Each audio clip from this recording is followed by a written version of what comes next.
If we move on, we get another kind of popular culture of the casino follies. Yes. You read about that a lot.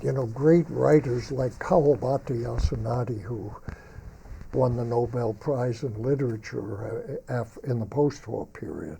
But he'll mention, nightlife and entertainment districts and so on. You get loads of references to the Follies and to people working in these shows. Casino Follies and other establishments like that, again, were set in the entertainment district of Asakusa. And yes. Asakusa, as I alluded to earlier, was in fact, for hundreds of years, center of pilgrimage and therefore also entertainment, even during the Tokugawa era.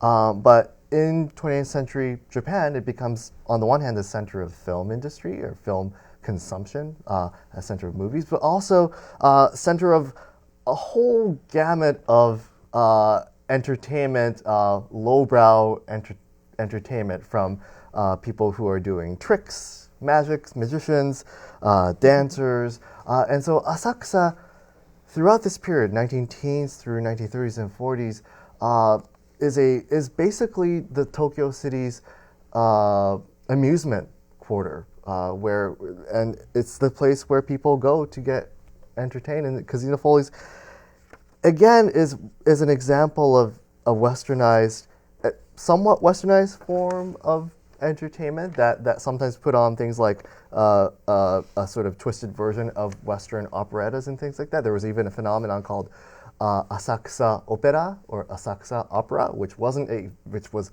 decidedly not a highbrow opera, but a kind of middle to lowbrow opera production that tried to popularize Western music to a broader audience, and not especially, again, to a highbrow audience. If you get into the photographic record, which we're not going to get into, you also see Western-style chorus girls and chorus lines and, absolutely. and so on. You can imagine how bedazzling this must have been to young men coming in from the countryside to the big city, or even to young women, the dazzling big city.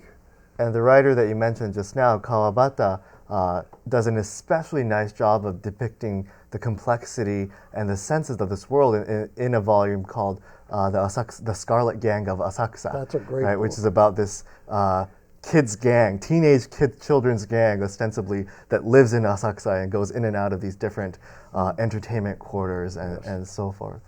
It's a fascinating place.